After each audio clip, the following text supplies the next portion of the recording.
I look at three major forces that are happening now, haven't happened in our lifetimes, but have happened many times in history. And those three major forces are the creation of a lot of debt and the printing of a lot of money to buy that debt, particularly because the government is running large deficits. And so they don't have enough money, so that government has to print that money. So that creation of all of that debt and its financial implications and its economic implications is one force. The second force is the internal conflict, the amount of conflict that's internally, largely due to the largest wealth gaps that we've had since the 30s. And that produces populism of the left and the right, particularly when there are financial difficulties. The third force is the rising power, the challenging the existing power, largely in the form of China and to some extent Russia. So let's call it the great power conflict. Because in 1945, there's a cycle. You have a war. Then after a war, you have winners, and the winners determine the rules of the game. And then there's this evolution of others becoming more competitive, and then you have a conflict again for who's in control. So we have that dynamic taking place. So those three influences, the financial, the internal conflict, external conflict influences, are having a dominant influence. I learned before that when I was surprised, often it was because of things that hadn't happened in my lifetime before, but happened in history. Because of that reason, I went back and studied history, the last 500 years, on these cycles. There are big cycles that last about 75 years, give or take about 50 years of rises and declines. And I put that out because I think it's so important people understand that. I put it out in a book called The Changing World Order and in a free video called The Changing World Order. So when we look at each one of those, they're important. I also learned in studying history that there were two other influences that were very big, and you could see them. The first was acts of nature, such as droughts, floods, and pandemics, the changes over time in the evolution over time of people's learning and the technologies they make. So I'd say there are the really five big influences that drive everything, and they are the money, debt, economic influence, the internal conflict, the external conflict, the nature influence, and the, let's call it the technology influence. So as we go now into this, it's important. Again, I put it out as a free video on YouTube so that people could see it easily. And when we get into whatever we're going to talk about, it'll be certainly in the context of those things. And since they each affect each other, it produces what I call the big cycle. So one man's debts are another man's assets. Okay, so what happened? The government had to sell a lot of debt. And when it sold a lot of debt, there were a lot of entities that bought a lot of bonds, government bonds. And money was very easy, which meant that short-term interest rates were very low. And money was actually being given away because they had interest-only loans and interest rates were less than 1%, and you didn't have to pay back principal, so you could go get money. And so that created a lot of debt, and it created a lot of buying of government bonds. So what happened to Silicon Valley Bank is what happened to many, many entities all around the world, not just banks. They, what does a bank do? A bank takes in deposits, typically, or debt in some way, and then it buys debt. It can do that in the form of making a loan, or it could do that in the form of buying a government bond, buying debt. And then when interest rates went up, the value of that debt went down. The money they had to give to depositors became more and more expensive. And also depositors, wanting them to be competitive, looked at money market rates or other rates and withdrew money from the bank because they had better uses. Okay, so what that leaves them with, it's a banking problem that has happened literally for thousands of years. What they do is the depositors, want their money back, and they're holding assets that are, in this case, have gone down in value. So they're broke. You're allowed to be in the business. Let's call it 1/10. It's actually less than 1/10 is your money. But let's call it 1/10. You have a certain amount of money up. They give you the deposits. You invest the money within these general guidelines. So, for example, government bonds are safe from default. So you buy the government bonds, you think you're making a spread, and then what happens is the government bonds go down in value at the same time as the people say, hey, I want to go take my money and put it someplace else. So you don't have enough money. And central banking works like that, except the government can print the money. So the risk when it's the government is not that you won't get the money back unless, like in this particular case, for a bank, it goes down in value. So you ain't going to get that back. You're going to sell it. What happens for the economy as a whole is then they print the money because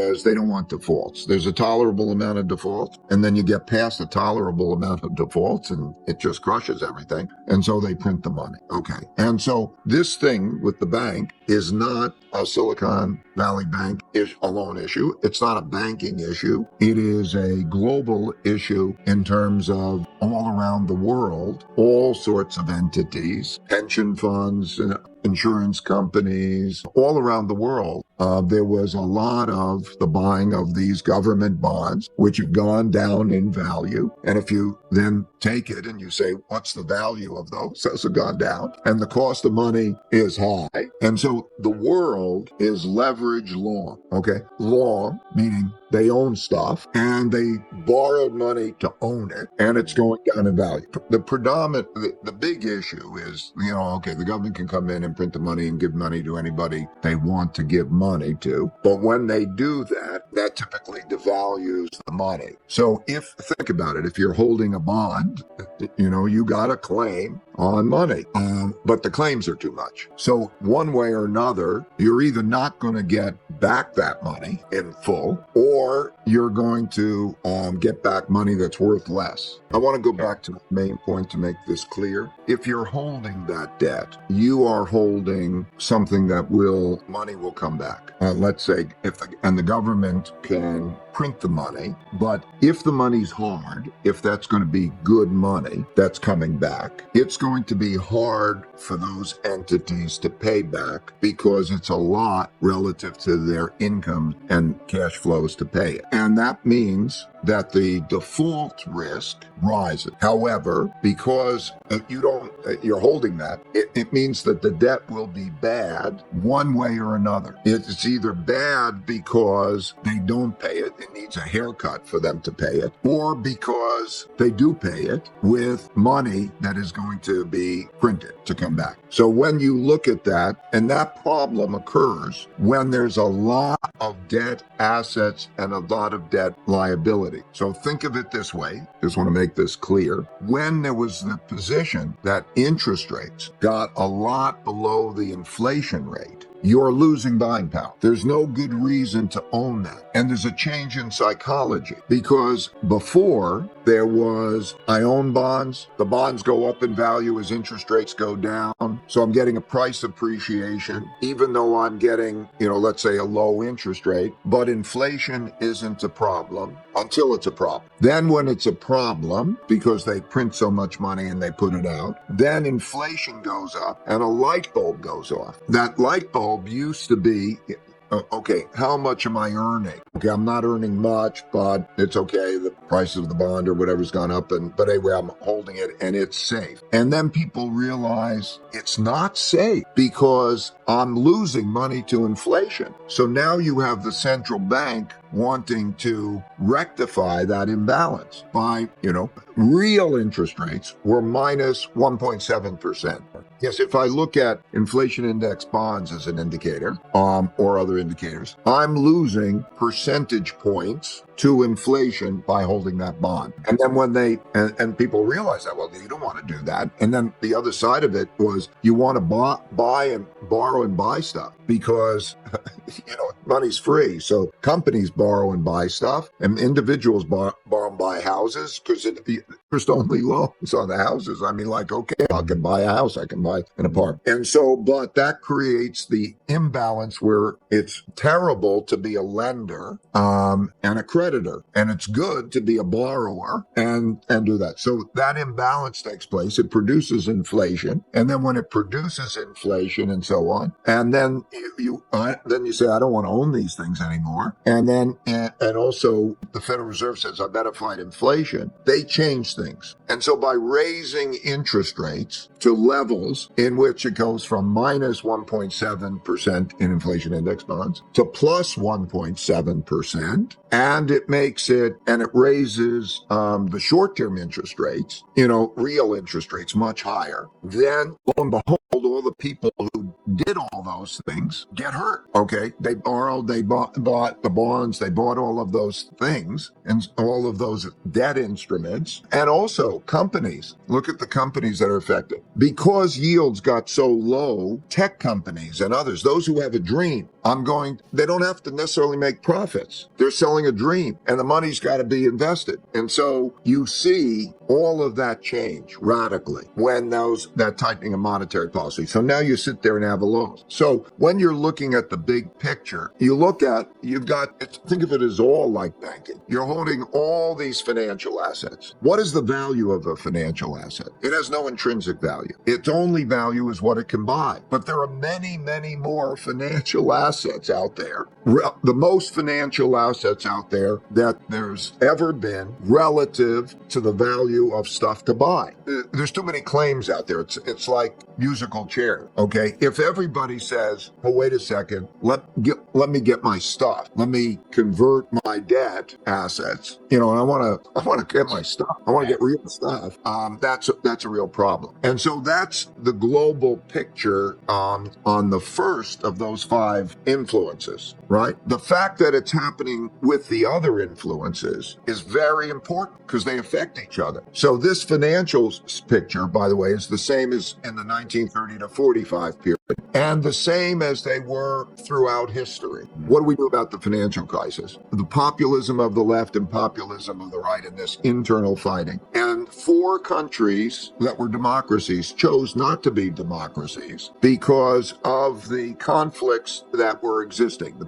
And those countries were Germany, Italy, Spain, and Japan, because there's a lot of internal conflict over wealth and when you have that. And so that creates a lot of internal disorder, a lot of fighting, okay? In some ways, almost civil wars forms everywhere, some form of civil war. Who wins the internal war? And of course, that happens also at the same time as there's the external conflict. So first of all, everybody's fighting over resources. You have populists come to power, and the populists are not compromisers the way democracies work. And you've got to pick a side. And so the moderates, there's no place for moderates. You've got to pick a side. And the sides are, let's say, internally in the country, the left and the right, and externally, I don't know, the Americans and the Chinese, or the American, okay, and you got to pick a side and fight. And so that becomes the dynamic that is these periods of time. And these periods of time have typically lasted about 10 to 15 years. And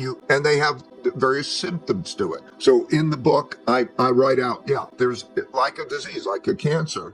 You see stage 1, 2, 3, 4. If you have these things, you could look at it and you could diagnose, and you see it moving from stage 1 to 2 to 3 to 4 to 5 and to 6. You can see that taking place. And each time you come closer to a bad set of circumstances, bad financial circumstances, and bad fighting over things. When we think about safety, we have to think about that as purchasing power, because a lot of people think if I put my money into a treasury bill, I get safety. Well, also look at whether that's giving you a return that's compensating for inflation. Before I go there, I want to say, and also here's the other advice. And maybe we're all wrong. Maybe there's nothing to worry about. Okay, so how do I deal with that? I like what this guy Dalio is saying is very crazy, and who knows whether he's right or wrong, and he's been wrong in the past, and who knows if it's right. And simultaneously, and if I was to paint the world, I painted the world the way I did. Okay, and I have those questions, and then beyond that, I say, you as an individual should think about the total safety, including maybe that terrible scenario doesn't happen. Okay, that's what I'd like you to to do. That's what I'd like you to do. And if you do that, you will come to a better balanced position. I want you to get balance, okay? I want you to do certain things. I want you to have enough saving, whatever, okay, to have security, to build the first level of, I think investing, which is the same as savings, comes in tiers. Tier 1, Tier 2, Tier 3 on risk. And the first tier is, if everything goes wrong, I'm okay. And everything could be inflation, depression, anything, whatever it is. I lose my job. Whatever it is, I got that thing covered. Then your next level is, okay, what am I going to get the highest returns? What is my best bet? Okay. But start at that level. And then you said the other thing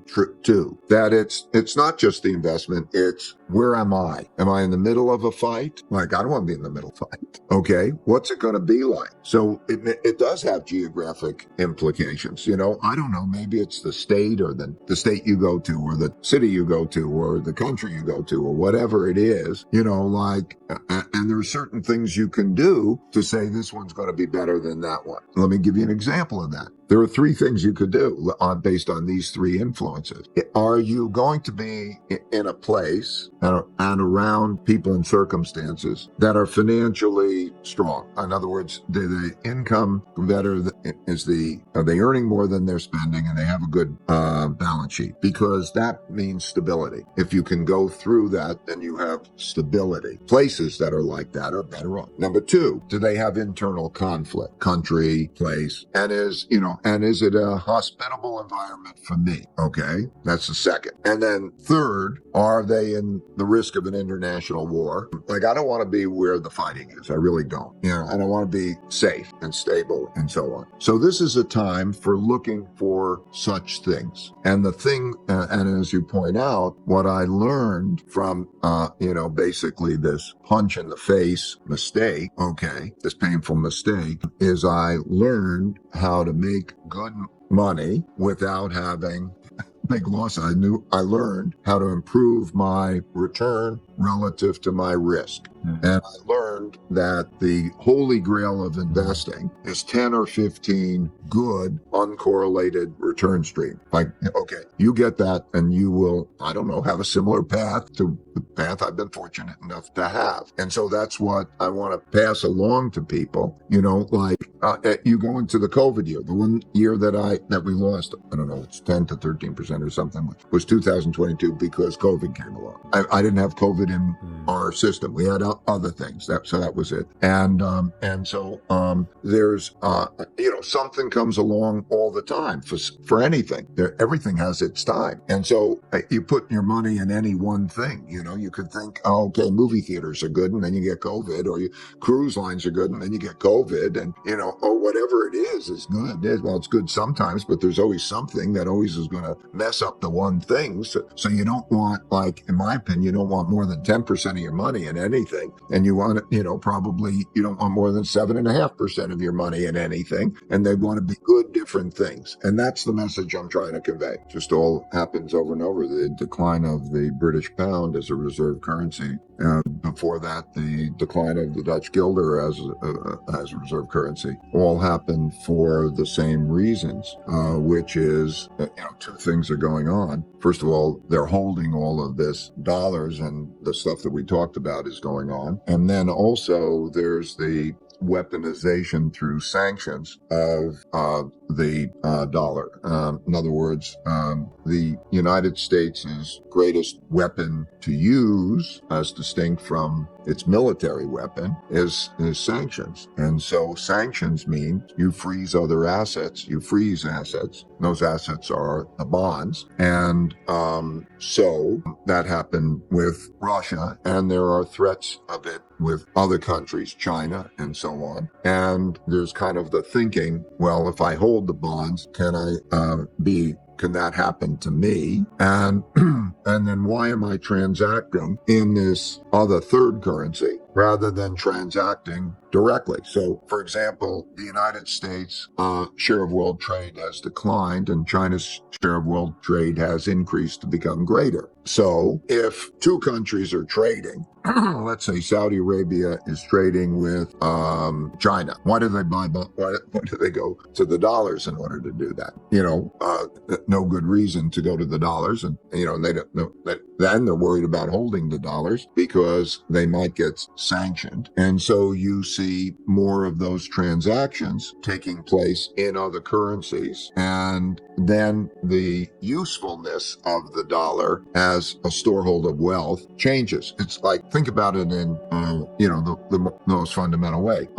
Everybody wants a medium of exchange and a storehold of wealth. So in other words, if everybody's using the dollar in world trade, then you want to save in dollars, because you say, okay, now that's the thing I spend in and I save in the dollar.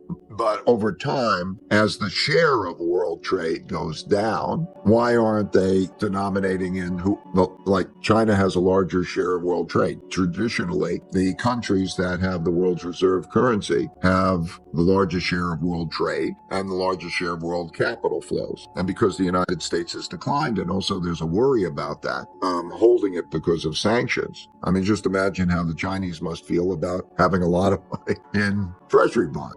Like, I would be worried that I would be treated like Russia would be treated. It's not something I would want to hold as a safe asset. And other countries who might feel that they can get sanctioned, and for all those reasons, they're less inclined to hold. And when we call dollars, what we're really calling is dollar debt, because you hold dollar debt, and that's what is a debt? It's a promise to receive currency. So now getting out of those things and transacting in other currencies seems to be the safer thing to do for those countries, and so that's the dynamic that's taking place. So it's not an attack on the dollar. It's like, I don't want to hold those things. And so very similar to on the British pound, what happened is the British had the war and they were the most powerful empire ever in the world. And they had World War II, and they came out of World War II financially in debt, a lot of debt. And who held the debt? All these countries held the debt because that was the residual from that. But they had a problem. They had a debt problem. And so they needed to print more money because there was too much of a squeeze. And then so it deteriorated, and then they sort of said, please hold my debt, please hold my debt. They went to Commonwealth countries, the part of those that were in the former British Empire. And then you had the Suez Canal incident where there's sort of a war, and everybody realizes, well, hey, wait a second, that British Empire ain't the British Empire, and they're heavily in debt. And then they say, I don't want to own that debt. And there went the British pound. So that's just how the mechanics work.